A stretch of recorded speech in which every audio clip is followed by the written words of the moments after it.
안녕하세요. 심플한 관심 종목 TV입니다. 자, 오늘 오후장에 이제 좀 그 보복 소비, 특히 이제 화장품 관련 주들이 꽤 괜찮은 움직임을 보여줬었죠. 그다음 전체적으로 화장품부터 해가지고 뭐 문화 컨텐츠도 그렇고 항공, 여행, 카지노 등등 거의 다 이제 좀 보복 소비 관련 주들이긴 합니다. 그래서 얘네들이 움직였었는데 움직인 이유가 일단 중국에서 중국 질병청 질병청이 아니죠. 방역당국. 거기서 이제 오후에 기자회견을 하겠다. 브리핑을 하겠다.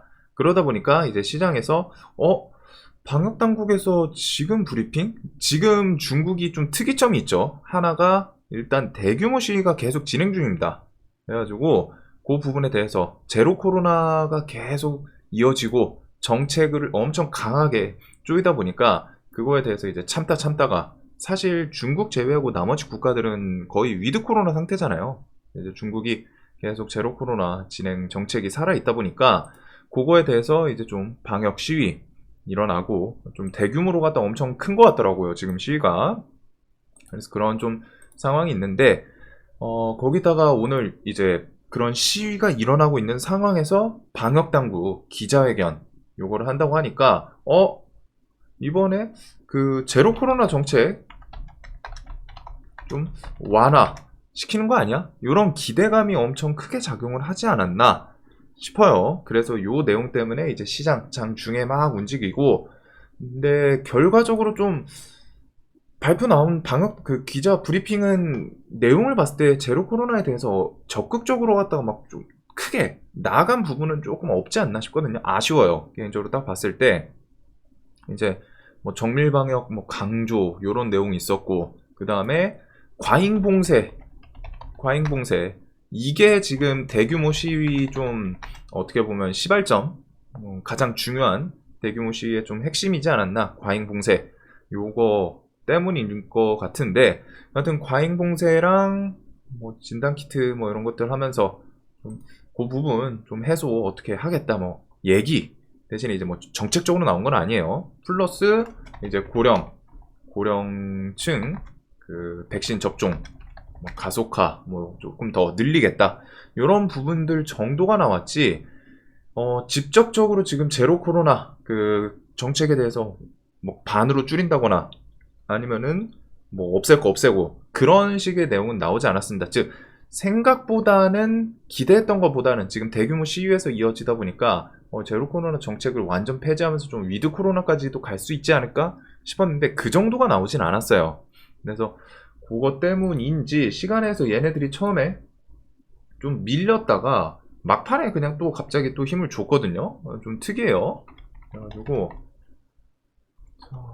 일단 막판에 이거 발표는 나왔고 한동안 그냥 마이너스, 즉 발표 나오고서 얘네들 움직임 봤을 때는 그냥 다들 누가 봐도 그 내용들이 임팩트가 있진 않아요. 그냥 뭐 지금 있는 상황에서 그렇게 크게 적극적으로 왔다가 제로 코로나 뭐 정책을 막 뭐 폐지하고 이런 내용이 아니니까 발표 이후에도 잠잠했는데 갑자기 뭐 5시 이후 5시 거의 막판 여기서 갑자기 좀 불쑥 솟구치긴 했습니다. 그렇다고 뭔가 좀 새로운 뉴스가 나오진 않았어요. 그래서 이런 내용이 있었고, 자, 요 중국 같은 경우 지금 상황을 계속 좀 나름 중요해요. 뭐 우리나라 이제 어제도 그렇고 오늘도 그렇고 중국 증시에 따라 이런 반응. 어제는 중국 증시가 밀리니까 이제 미국 선물 밀리고 그러면서 우리나라 지수 좀 안 좋고 우리나라 코스닥 2% 밀렸었죠. 근데 오늘은 중국 증시 이렇게 힘 주고 하니까 바로 우리나라도 지수 그거에 따라서 미국 선물도 돌려주고, 그래서 지금 뭐 세계 경제들이 뭐 조금씩은 뭐 싱크로 되면서 같이 움직이고 있는데 중국 이 시위 관련 내용들은 조금 지켜봐야 될 부분이 꽤 많습니다. 일단 중국도 요 제로 코로나 정책이 결국 지금 핵심이잖아요. 중국도 경제적 압박 때문에라도 이거 지금 당장은 아니더라도 내년 상반기 중 뭐 좀 정말 길면 내년 하반기인데 코로나 정책 요거에 대해서 좀 점진적으로 애초에 액션을 취하긴 했거든요. 점진적으로 완화. 그래가지고 계속 좀 점진적으로 완화될 가능성은 높습니다. 일단은 가장 최근에 이제 이벤트 중국에서 있었던 게 시진핑 3년임이었죠. 근데 그거는 이제 성공을 한 상태이기 때문에, 그래서 시진핑이 3연임은 성공을 한 상태고, 코로나라는 게 지금 결국 전 세계적으로 대부분 국가에서는 지금 위드 코로나, 즉 코로나랑 같이 가요. 같이 간다. 위드 코로나. 매년 오는 이제 독감 같은 질병, 요 정도로 좀 받아들이는 추세이고, 그 말인즉슨 코로나를 박멸할 수 있진 않다는 거, 즉 박멸을 못 한다는 거, 이거를 3년에 걸쳐서 배웠습니다. 전 세계가. 코로나가 처음 나왔을 때만 해도 그 기억이 있어요. 아, 이거 뭐 좀 이렇게 봉쇄하고 뭐 한 1, 2주 멈추고 하면은 사라지지 않을까 했는데, 와, 이 지독한 녀석이 변이의 변이를 거치면서 계속 살아나고 있죠. 그래가지고 3년 동안 전 세계가 배웠습니다. 이거는 진짜 모든 이동을 몇 주 동안 멈추더라도 결국 해외 수입, 뭐 수출 등 타국 접촉에서 다시 전염되는 경우도 있을 거고, 코로나는 사실 지금 와서는 이제 잡을 방법이 없지 않나 싶어요. 저는 개인적으로 뭐 백신, 그 다음에 치료제 이런 것도 나오긴 했지만 결국에는 뭐 백신 맞더라도 돌파 감염 나오고, 그 다음에 뭐 또 재감염자 나오고, 이런 식으로 왔다가, 그래서 감염된 사람들이 이제 그 코로나 질병에 대해서 뭐 좀 증세를 완화시키긴 할지언정 결국에는 완벽하게 좀 차단을 하고, 그런 부분은 지금 못 나오고 있죠. 그래서 이제 잡을 방법은 좀 없지 않나. 그리고 요 내용을 당연히 중국 지도부가 모를 리가 없어요. 모를 리가 없죠. 아무리 국가 특성이 있다고는 하지만 지금 이제 제로 코로나 정책, 즉 이 방역 통제, 중국에서는 이 과잉 봉쇄, 방역 통제. 근데 이게 세계적으로는 대부분 지금 다 풀린 추세입니다. 근데 이제 중국은 그 와중에 엄청 유독 강하게 했죠. 얘네들이 이제 과잉 봉쇄라는 표현을 써도 충분하다고 생각하는 게, 뭐 영상이나 사진들을 보면은 건물을 철조망 같은 걸 세워서 봉쇄하는 식으로, 대규모 시위에 대해서 시진핑이 지금 뭐 아직 언급을 뭔가 공식적으로 하지는 않은 걸로 알고 있어요. 그래도 그런 거 뒤에 좀 얘가 뭐 언급을 하는지. 자, 그다음에 중요한 것 중에 하나가 이제 중국 같은 경우는 세계 최대 석유 수입 국가예요. 그리고 이것저것 소비의 중심이기도 합니다. 뭐 세계적으로 공장들도 다 중국에 있기도 하고, 그래서 얘네들이 소비를 해줘야 돼요. 소비를 해줘야 돼요. 그리고 소비를 위해서 지금 이제 하고 있는 저 강경 정책이 다른 국가들처럼 좀 완화돼야 한다는 거. 지금 저 대규모 시위가 중국 시민들 결국 3년 동안 다른 국가 다 풀고 있는데 얼마나 억울하겠어요. 너무 강경한 정책에 이제 지쳐서 시위 계속 이게 크게 좀 진행이 되고 있는 거고, 이 시위 같은 경우는 좀 계속 길어지면 어떻게 될까요? 계속 길어진다면 기업들 입장에서, 특히 중국의 뭐 공장이라던가 이런 기업들 입장에서는 탈중국이 나올 수도 있겠죠. 왜?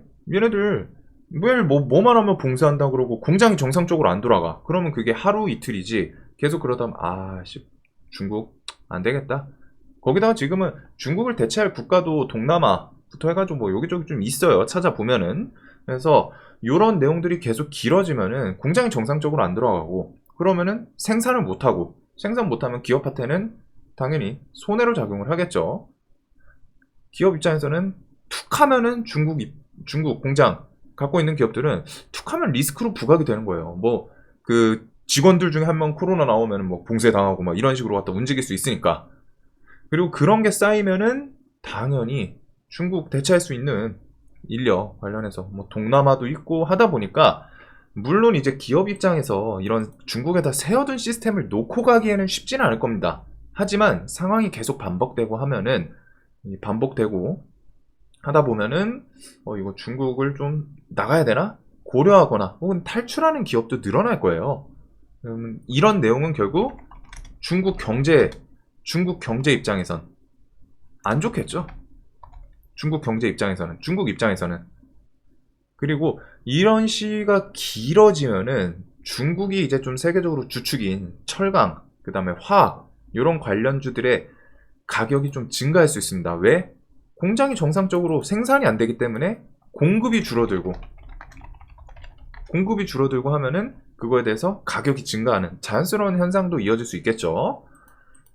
자, 그러면서 이제 뭐 중국이 최대 석유 수입 국가다 보니까 요거는 이제 그 뭐야 기름값에 대해서 좀 직접적으로 엮이는 부분도 있고 그러다 보니까 이제 뭐 OPC 회의에서 감사안으로 갖다 좀 대응을 하고 있는 것도 있기는 한데 이런 석유 원유 가격이 내려가는 거는 화학 관련주들한테는 원가가 싸지기 때문에 그런 거는 또 걔네들한테는 또 좋게 작용을 할 수도 있습니다. 자, 그래서 이런 내용들 뭐 핵심으로 다 껴있기는 한데 요 철강이랑 뭐 화학 관련주들은 좀 관련주들 체크해 볼 수는 있을 것 같고 그리고 결국 중국 정부도 지금 이렇게 방역 완화에 대해서 뭐 오늘 좀 극적으로 갖다 나왔으면 참 좋았을 것 같은데 그러진 않는 거는 좀 아쉽기는 해요. 그래도 이런 경제 부담 거기다 지금 시위 대규모 시위 이런 것들이 길어지면 길어질수록 세계 경제에도 부담되고 중국 경제에도 부담되고 중국에 있는 기업들 이런 것들이 이제 탈중국 나올 수도 있고 전체적으로 좋은 부분은 아니에요. 그나마 이제 시진핑 3연임을 했기 때문에 특히 이제 이런 부분에 대해서 좀 더 적극적으로 대응을 할 수도 있지 않나 생각이 드는데 과연 그런 부분들 좀 대응부터 해가지고 요 내용들은 그 인플레 지금 그거랑도 좀 같이 엮여 있습니다. 얘네 중국이 뭐 이제 중국을 좋아하시는 분들도 있을 거고 싫어하시는 분들도 있겠지만 결국 핵심이 중국이 잘 돌아가긴 해야 돼요. 중국이 돌아가야 얘네들이 필두로 해가지고 인플레 세계적으로 인플레 그 물가 안정 이런 거에도 얘네가 일단 스케일이 크잖아요. 미국, 중국 거기다 뭐 이제 중국 시장 같은 경우는 당연히 좀 세계에서 손가락 안에 들어가는 1위, 2위 하는 국가이기도 하고 그러다 보니까 얘네가 지금 정상적으로 좀 돌아가야 뭐 세계적인 인플레 이런 거에 대해서도 조금 더 긍정적인 영향이 있지 않을까. 그래서 이게 뭐 진짜 내부적도 그렇고 뭐 거시 경제도 그렇고 다 엮여 있긴 합니다. 중국이라는 게 그만큼 이제 힘이 있는 국가이기도 하고 요 시위 좀 오래 지속되는지 그러면서 이제 중국 정부에서 오늘 좀 기대감 있는 브리핑을 한다길래 좀 기대감이 있었는데 생각보다는 별거 아니에요. 그래가지고 요 얘네들이 지금 저는 시간에 상한가 보낸 거 어떻게 보낸 거지? 뭐 지금 거래량 같은 게 엄청 많지는 않은데 보내긴 보냈죠.